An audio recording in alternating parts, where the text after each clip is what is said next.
Erik, because it's seemingly always something different, Kevin Love, one, do you have any other details how severe the injury might be? And two, he's become a guy that you will miss, right, based on, I mean, I don't want to say exceeded expectations because he's an former All-Star, but just sort of your thought on what he's done this season to this point. No, without a doubt. He's a glue guy. He's a connector. He makes a lot of lineups look better, and that's what great players do. And he's fully embraced this role. We've embraced him as well, and he's a value add, big time. You know, his ability to rebound, get us out into the open court, his IQ on both ends of the court.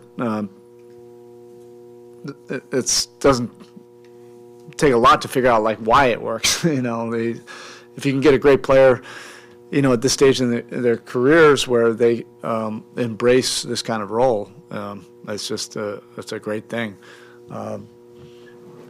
But we have other guys that have been playing and stepping up, and you know, thankfully we have some other guys that are back. You know, Kyle and Tyler and H. You know, that really helped, and Caleb as well. You've always been very empathetic to people in the business. You obviously follow Mike McDaniel. You were him for one day on Halloween. Just when you see it end for a coach like that, after basically a very good season, just sort of your thoughts on what he's going through and how much empathy there is from other people in the coaching business. Yeah, you feel the full gamut, you know, when you watch these kind of games. I watched the game last night, like probably a lot of us in South Florida, you know, and they're building something, and you feel that something really good is happening. They're not skipping steps with it. There's a lot to be proud of, you know, from the season they had, and you definitely get the sense that you know, they'll be able to take another big step, you know, forward next year. That doesn't make it any easier during the off season, you know, as we all know. Spo, franchise honoring D. Wade's Hall of Fame induction today. What did that weekend mean to you guys, seeing Dwyane get into the Hall of Fame this year? It was incredible. I mean, it was a celebration of everything. You know, celebration of Dwyane's brilliant career, celebration of a unique experience where the overwhelming majority of his career was in this uniform, and you know, we were all able to experience how he was able to capture the hearts of everybody here in South Florida, and not everybody can do that. There's a lot of players that can really compete and play at this game, but not everyone can leave such an impression, you know, on you. And Dwyane, you know, was one of those guys. It was a really fun weekend. We were able to celebrate each other. We were all able to be in the same place at the same time, where it's not crammed in at a game or after a game. It was a fun party. The night before was my favorite one, you know, because it was a little bit more intimate, and it was just all of his family, his friends, and all of the Heat staff. It was one of my more memorable weekends. So it'll be an awesome night tonight. You know, I was able to see him and hang out with him before the Laker game in the coach's office. Threw that out there that if he ever has wants to change his course in his career, he can always jump into coaching. His comment was like, "No, this office looks pretty lonely." If he didn't stop by, nobody was stopping by before the game. It was just going to be me and my thoughts. So it was really cool to you know, just hang out and connect with him before the game.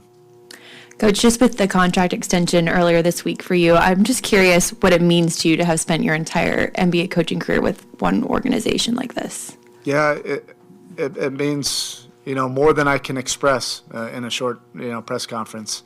I grew up in an NBA family. My dad was fired, I think, 3 times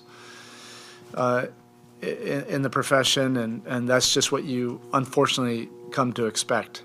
You know, that you're going to travel around, get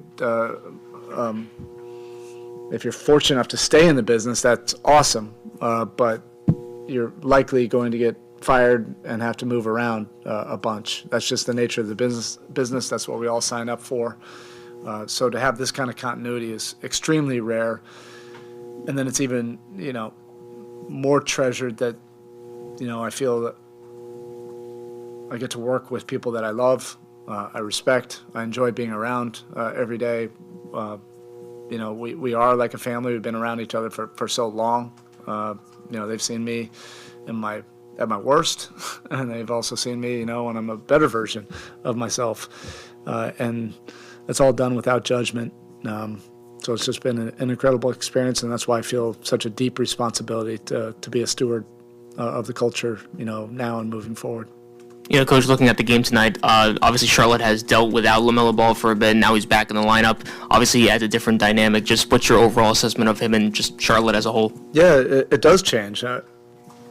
And, the pace that he can bring and the way he can set up other guys,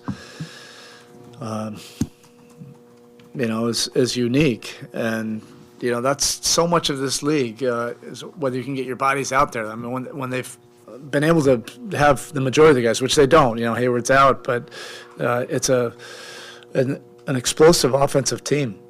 Rozier was playing his career best, before that, and Bridges was playing his career best, and Ball has only played 16 games. So when you're sitting down to prep for them, you're like, wow, this is a lot of firepower, this is a lot of talent. And we just want to build on what we did, in the Orlando game, where it was one of our top defensive games of the season, if not the best.